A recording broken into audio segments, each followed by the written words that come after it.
qiso kooban oo laga wariyo inay saxaabada xilligoodii dhacday oo ahayd Abu Dahdah nin la oran jiray qisadiisa nabigu markuu Madiina tagay calayhi salaatu wasalaam awwalu islaamkii ay ahayd ee la soo islaamayay baa waxa la sheegaa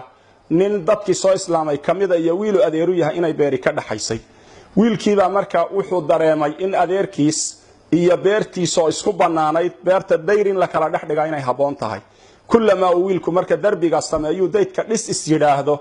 yaa waxa geed gudaha u soo galaya beertii wiilku lahaa geedkana adeerkiis baa iskala oo aabihii beerta ay wada dhaxleen ay wada lahaan jireen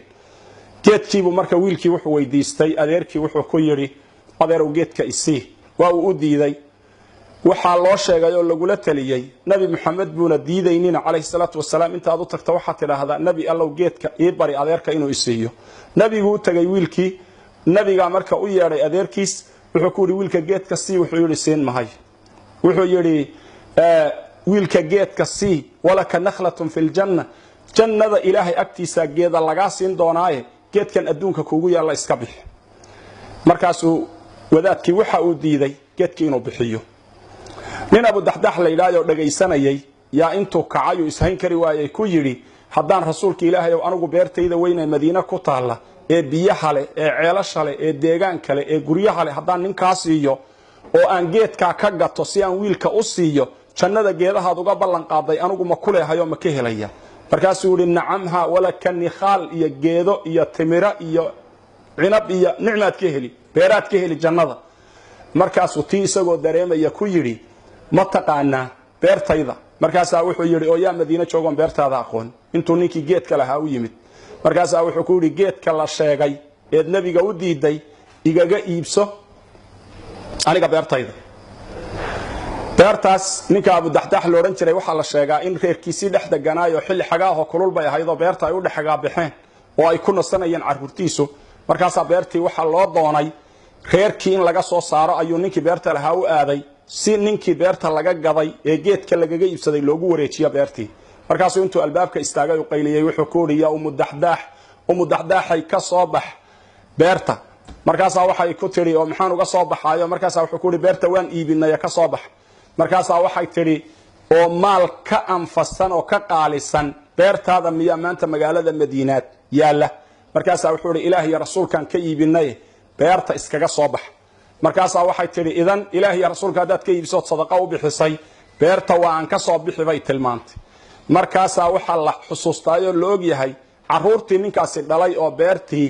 ka guranaysa midho inta islaantii u dhawaaqday mid kamida oo timir gacanta ku watay intay ka qaaday tiri waxaan ilaahay iyo rasuulkiisa siinay oo ilaahay dartii ula baxnay sadaqa dib u cunimayna inaga dhig sadaqada waxa lagu doonayay beerta caynkaas waxay ahayd janna lagu doonayay sadaqadu jannay goysa sadaqadu waxay damisaa gaftay maxaan ku dhahdaayay dunuubta ayay maxaan ku dhahdaayay maydha naarta allay damisaa xijaab bay kaaga noqotaa sadaqadaadu maalinta aan harjirin ayaad harsataa sadaqadii aad la baxday naarta ayay xijaab sadaqadaadu kaaga noqotaa waxaan leenahay marka waxaan u baahanahay qalbiyaal naxariistamaan waxaan u baahanahay inaan isu naxariisano masiiba jirta masiiba qaran baa jirta masiiba aadaminimo jirta masiibo islaamnimo in looga gurbada ay haboon tahay baa jirta cid maanta caalamka joogto oo Soomaali wax ku falayso u soo gurmanaysa inayna jirin weyn ognahay marka Soomaali inta isku tashato ilaahay ka cabsato waa dad islaama waa dad rixima waa dad qaraaba waa dad meel walba wada dhashay waa dad aan kala maarmin kooda waxay staay maanta kan waxaysanin hada weey hal isu gurmado hal isu naxariisto intaas oo risaalan arkayna oo aan maqlayna hebel baa wuxuu ku leeyahay baadiyaha wax laygaga bixin jiray oo baadiyihii maanta waxba day xoolana ma jiraan si aan yeela ma aqaan jaamacadda ma sii wadi karo iskoolka ma sii wadi karo magaalada ma sii joogi karo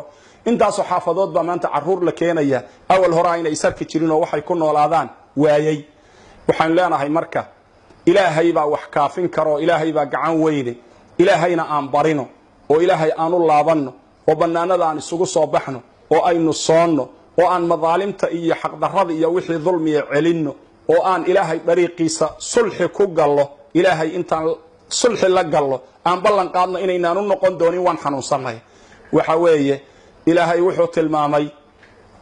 hadday tadarruci lahaayeen dhibaatada haysa waan ka dulqaadi lahayn buu ilaahay ku tilmaamay qoomamkii hore qaar kamida walaakin qasad qulubuhum tahay soo kale acuudu billahi aynan ku sifoobin in qulubteenu qalashay oo meel laynooga yimid aynan garanayn waxa inoo yimid waa dunuubtii gacmaheenan ku kasbanay wey waxaan u baahanahay rabbigan inaan tooba keeno waxaan u baahanahay inaan isu naxariisan waxaan u baahanahay inaan manhajka Allah u laabanno waxaan u baahanahay cidda xumaanta wada iyo ciddii gafaysa iyo ciddii wadanka xumaynaysa inaynu isku soo aragnaan u baahanahay ilaahay inaan wada barinaan u baahanahay ilaahay dhibaatada hay naga dulqaado اللهم اسقنا غيثا مغيثا هنيئا مريئا غدقا مجللا عاجلا غير آجل يا رب العالمين كلمة ديدي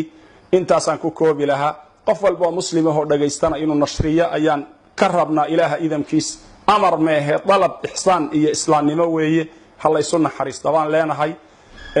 ilaahay markaas inoo naxariisan waxaan ku gabagabayn irhamu man fil ardi yarhamukum man fis samaa aw kama qala sallallahu alayhi wasallam